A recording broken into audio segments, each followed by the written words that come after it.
दोस्तों, इस ब्रह्मांड में दो शक्तियां हैं, एक जो दिखाई देती है और एक जो महसूस होती है। पर जब ये दोनों शक्तियां एक हो जाती हैं, तब जन्म लेते हैं स्वयं महादेव। महाशिवरात्रि केवल एक रात्रि नहीं है, ये वो क्षण है जब अंधकार के भीतर भी प्रकाश जाग उठता है। तो दोस्तों, आइए हम अब महाशिवरात्रि की महागाथा की शुरुआत करते हैं। कैलाश पर्वत पर एक योग बैठे हैं, न भूख न प्यास न समय का भान, केवल श्वासों की गूंज और ब्रह्मांड का मौन। ये कोई साधारण योगी नहीं, ये वो है जिसका कोई आदि नहीं, कोई अंत नहीं, जिसे हम कहते हैं शिव।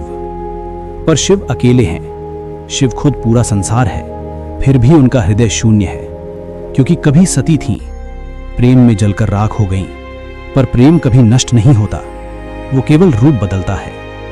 उसी प्रेम ने फिर जन्म लिया, महान हिमालय की पुत्री बनकर। नाम था पार्वती। न राजकुमारी का अहंकार, न सुख की लालसा, केवल एक ही इच्छा, शिव को पुनः प्राप्त करना। हिमालय की ऊंचाइयों में जहां सूर्य की किरणें भी कांपती हैं, वहीं एक नारी तपस्या में लीन है। न उनके पैरों में जूते हैं, न शरीर पर कोई आभूषण, केवल नेत्रों में शिव और हृदय में अग्नि। वर्षों बीत गए, ऋतुएं बदली, बर्फ पिघली फिर जमी, पर पार्वती की दृष्टि नहीं हिली। वो न खाती हैं, न बोलती हैं, न विश्राम करती हैं, केवल मंत्र जपती हैं, ओम नमः शिवाय, ओम नमः शिवाय। देवताओं को भय हुआ, यदि ये तपस्या सफल हुई तो स्वयं महादेव भी संसार में बंध जाएंगे। तब इंद्र ने कामदेव को बुलाया, कहा, जाओ शिव के मन में मोह जगाओ। कामदेव आए, वसंत की सुगंध लेकर, कोयल की कूक लेकर, पुष्पों की वर्षा लेकर। उन्होंने बाण चलाया, प्रेम का बाण, इच्छा का बाण। शिव ने नेत्र खोले, वो नेत्र नहीं थे, वो प्रलय थे। एक क्षण में कामदेव भस्म हो गए, वसंत सूख गया, संसार कांप उठा। माता पार्वती अपने साधना से ये सब देख रही थी। उनका प्रेम जल चुका था और उनका संकल्प नहीं। उन्होंने आंखें खोली और पहली बार शिव की ओर देखकर कहा, मैं आपको बांधना नहीं चाहती, मैं आपको बदलना नहीं चाहती, मैं तो बस आपके मौन में स्वयं को खो देना चाहती हूं। यह सुनकर स्वयं महादेव भी स्तब्ध रह गए, क्योंकि पहली बार किसी ने कुछ मांगा नहीं था, केवल उन्हें स्वीकार किया था। सहस्त्रों वर्षों से जिनके नेत्र कभी किसी के लिए नम नहीं हुए, जिनका हृदय सदा निर्विकार रहा, आज पहली बार उसमें हल्की सी दरार पड़ी। शिव मौन थे, पर यह मौन तपस्या का नहीं था, यह मौन विचार का था। उन्होंने पार्वती को देखा, न एक देवी की तरह, न एक साधिका की तरह, बल्कि एक ऐसी आत्मा की तरह जो बिना किसी अपेक्षा के केवल उनके अस्तित्व से प्रेम करती थी। शिव ने पहली बार स्वयं से प्रश्न किया, क्या वैराग्य ही सत्य है या प्रेम भी मोक्ष का मार्ग हो सकता है? यह प्रश्न नहीं था, यह उनके भीतर उठी पहली लहर थी। वही शिव जिन्होंने काम को भस्म कर दिया था, आज स्वयं भावनाओं की अग्नि में धीरे धीरे गल रहे थे। वर्षों की साधना पल भर में मौन हो गई। शिव बोले, आपने मुझे प्राप्त नहीं किया पार्वती, आपने मुझे मुक्त कर दिया।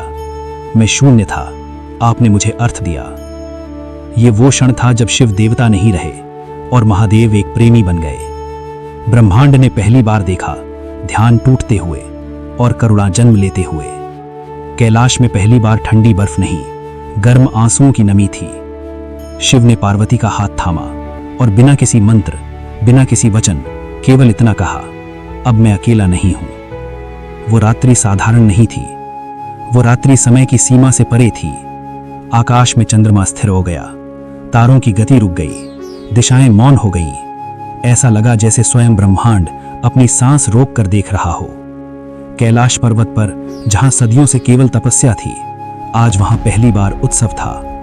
देवता उतर आए, अप्सराएं पुष्प वर्षा करने लगी, गंधर्व वीणा बजाने लगे। पर यह विवाह किसी विधि से नहीं, यह आत्माओं का मिलन था। शिव ने पार्वती की ओर देखा और पहली बार उनकी आंखों में ध्यान नहीं, प्रेम था। पार्वती ने शिव की ओर हाथ बढ़ाया, कोई संकोच नहीं, कोई भय नहीं।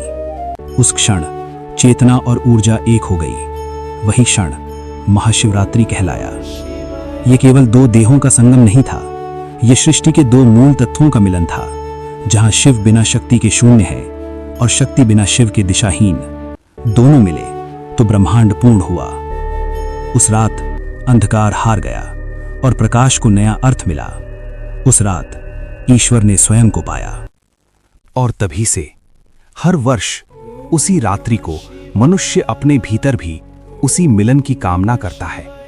यही है महाशिवरात्रि, मिलन की महागाथा और आत्मा की मुक्ति। दोस्तों, ये कथा केवल देवताओं की नहीं थी, ये कथा आपकी भी है, क्योंकि हर मनुष्य के भीतर एक शिव बैठे हैं जो मौन है, जो थका हुआ है, जो संसार से भागना चाहता है। और उसी मनुष्य के भीतर एक शक्ति भी है जो कुछ पाना चाहती है, कुछ बनना चाहती है, कुछ बदलना चाहती है।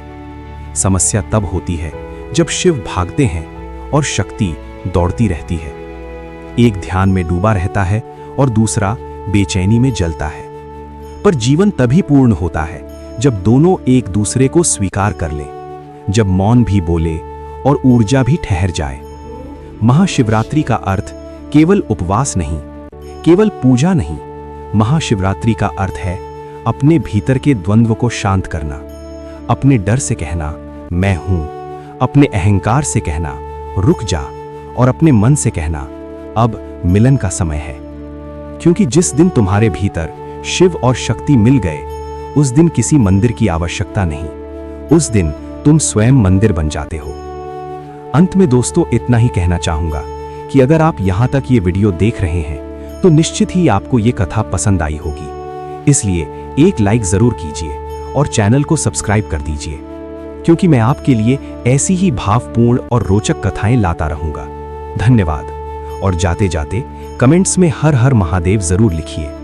इस वीडियो में अगर कोई कमी लगी हो तो कृपया कमेंट करके जरूर बताइए, ताकि मैं अगली वीडियो में उसे और बेहतर बना सकूं। एक बार फिर से धन्यवाद। हर हर महादेव।